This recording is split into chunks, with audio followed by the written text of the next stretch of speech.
BlueFaced Leicester.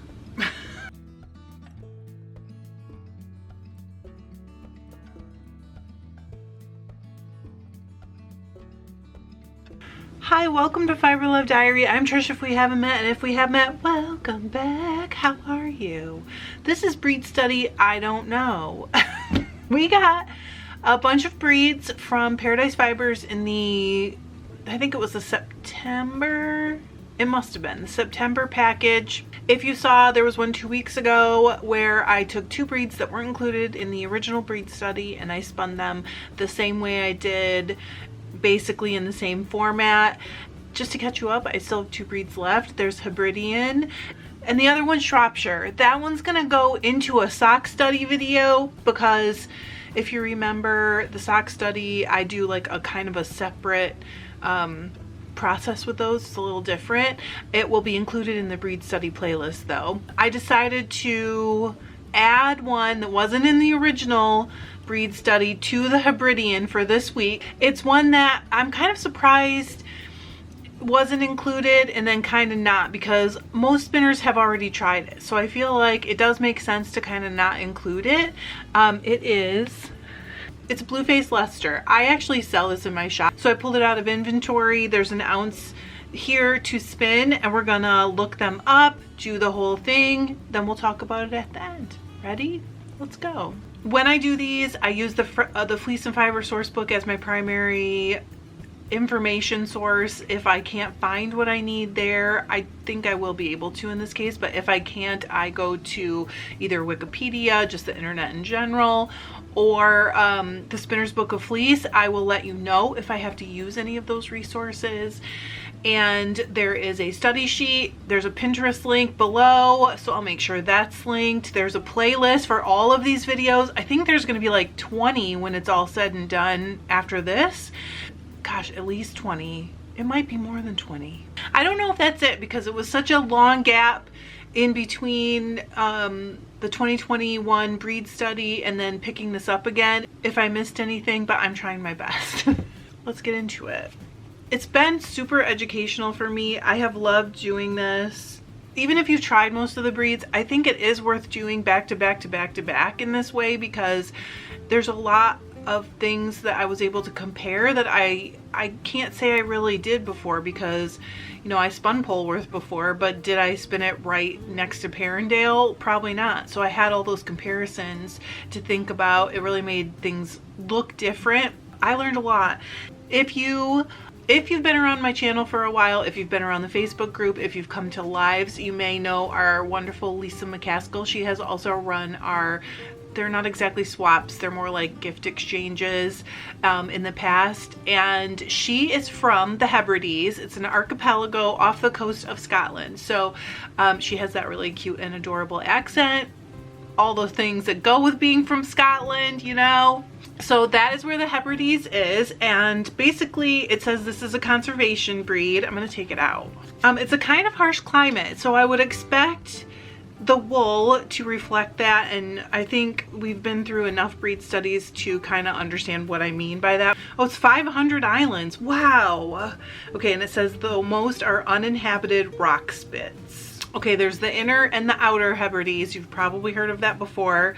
The Gulf Stream has an effect on their weather. Oh, it says that today's the Hebridean sheep that we know today comes from like a small number of flocks that were relocated in England to England, oh, during the late 1800s. It also says probably related to sheep that the Vikings brought. I've talked about that so many times. If you had a coastline and you were anywhere near the Scandinavian countries, the Vikings had, and probably the Romans also had, sometimes the Spanish, had an effect on the genetics of the people and the animals because they were floating around on boats, they were spreading DNA. You guys know the drill. We've talked about it before. It's thought that it's related to the sheep that the Vikings brought with them. It actually says that there were sheep native to that area, but that as crofters began to move to sheep that were more commercially viable, those breeds died out. It totally makes sense if you think about it. Most of the conservation breeds, and endangered breeds are that way because they were not commercially viable. They were not attractive to commercial spinning. That means that a lot of times farmers could not afford to keep them. I think when we spin a lot of them, we actually say, okay, this makes sense why it wasn't commercially viable, but that doesn't mean that hand spinners now today don't want them. It says what we know as Hebrideans right now, they're multi-horned frequently, and they have black wool. Oh, it lightens on the tips, so that happens a lot. We've talked about the scarcity of black fleeces before. It also says originally, back in the olden days, they usually only had 2 horns, occasionally were multi-horned, and they also came in a range of colors, so they weren't all black back in the old days. Usually that means that they were picked specifically in breeding programs for the dark wool, and the other ones just kind of went away because they didn't get to breed. Original Hebridean sheep had white faces. Let's see, do we have a picture? I forgot to show you guys the picture last time. Oh, they're cute. All right, I'm gonna show you the picture on, let me just tell you where this is. Hebrideansheep.org.uk. I would expect them to know their stuff when it comes to Hebridean sheep. So here is a picture, kind of majestic, really. Looks a little scary, like it might be judging me. It's okay. It says the fleece is exceptionally variable, so that we've talked about last time that the cormo is exceptionally regular. That this is like the opposite. It spans a huge scale. We've seen that in quite a few breeds. It's very dense and it stands up to weather great. Double coatedness is not noted in other information sources. Their sample fiber was double coated, so I guess that's a little bit unclear for even the people who wrote this book. It also says because the fleeces are so variable, it could be suitable for almost anything from next to skin to outerwear. Fleece weights are typically 3.5 to 5.5 pounds, staple length 2 to 8 inches. That is variable, holy cow. 29 to 38 microns, that's pretty, it is a pretty wide range. Theirs was 40.9, so actually a little coarser than what they expected. The lot characteristics are lustrous and triangular, and the natural colors black, possibly sun bleach or turning gray with age. Okay, it also says preparation and spinning, this is a direct quote, approaches depending on fiber length and whether the fleece is double coated or not, and on whether you want to separate qualities of fiber or spin them together. So I mean, again, it's basically saying the variability is so large that you need to approach each fleece separately and differently because the characteristics could be very different. Let's check the staple length on this and then we'll talk about how we're gonna spin it. Forgot my ruler this time. You see, last time I remembered and I was so proud of myself. So not a super long staple on this one, which is not a problem. Let's see. Gonna go out to the ends. Okay.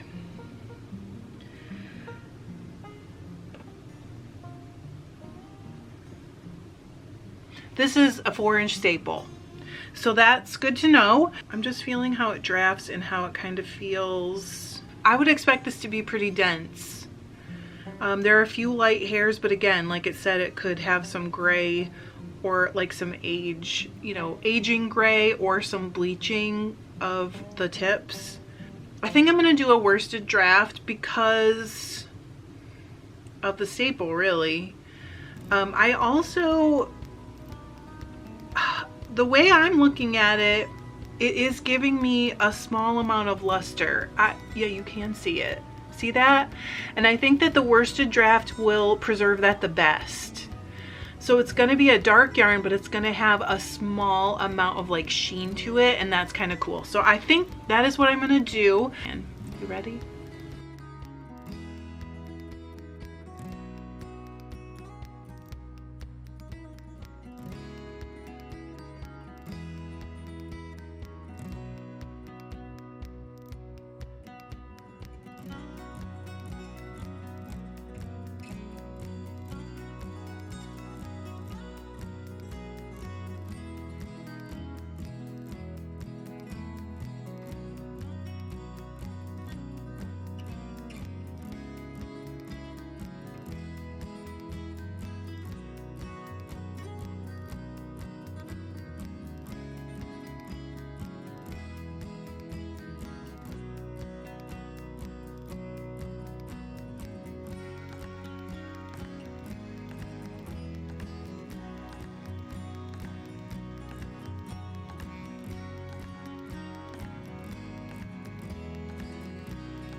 we're done. The Hebridean.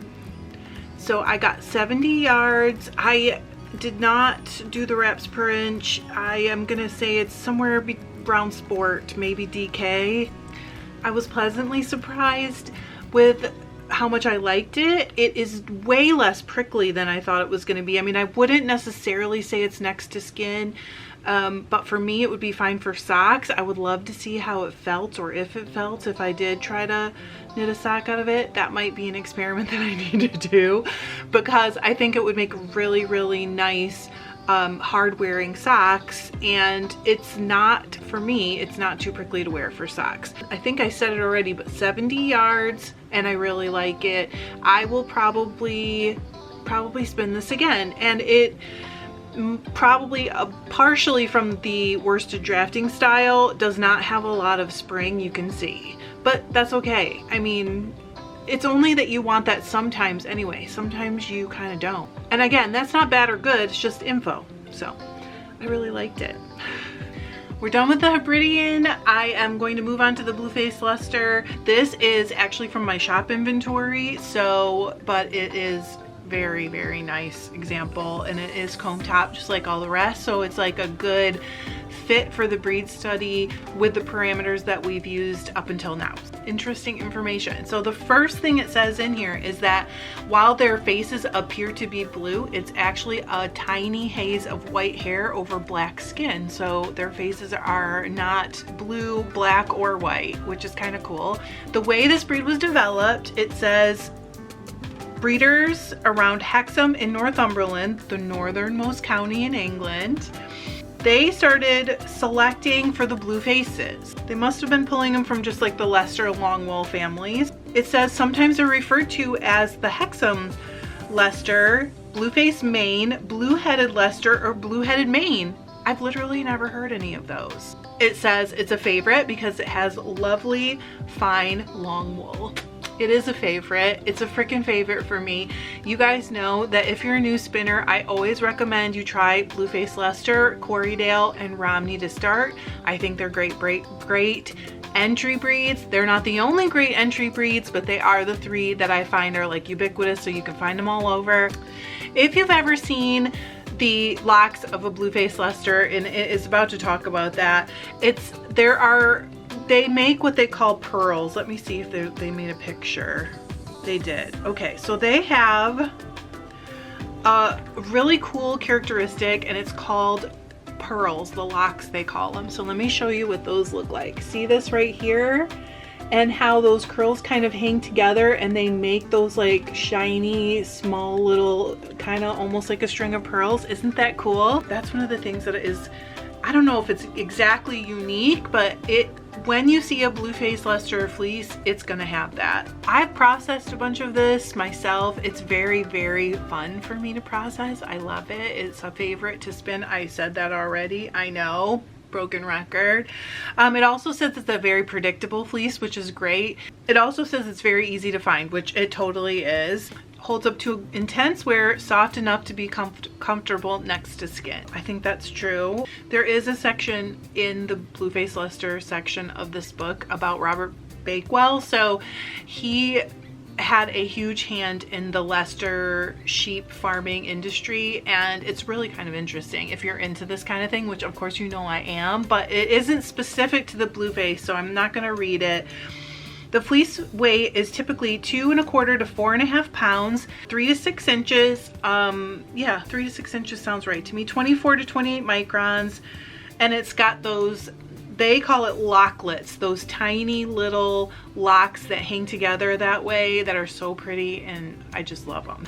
Mostly white with a recessive black gene that shows up to produce individuals with black and gray fleeces. So you will mostly find white ones, but once in a while you can find that elusive gray or black BFL. Buy it. Buy it and send it to me. I'm kidding. I'm kind of not kidding, but I am kidding also. Dyeing, it says the luster means it takes colors clearly and well. The fleece is a bit challenging for a newcomer. I agree. If you are going to start processing fleece, I think this can be a tricky one to start with. Not saying don't, but it can be tricky. It says, since the locks are so springy, slimy, and slippery. It is the locks and the lock structure that I think makes it difficult. It says pick it, comb it. I agree, combing or flicking is usually what I would do. It says, or flick it. If you get a fleece with one of the shorter staple lengths, you can card it.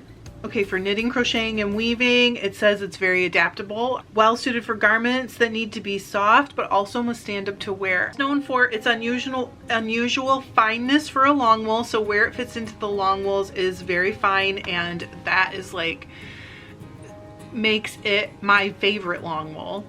It's Leicester and those bouncy locks. The locks are really cool. There's a picture of a whole bunch, and don't they look happy and very attentive to something? I bet someone's coming to feed them. That's usually what sheep get excited about, is what I hear.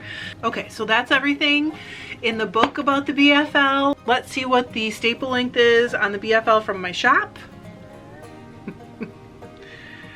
And then I'll decide how to spin it. Okay. All right. Let's see. It is about 5 1/4 staple. So I believe it said 3 to 6, fits right in there. Again, because of the luster of this, I'm gonna go ahead and spin this with a worsted drafting style. I just think it's gonna preserve that. It's gonna give it its best advantage. I don't know if you're ready, but I am. Let's get spinning.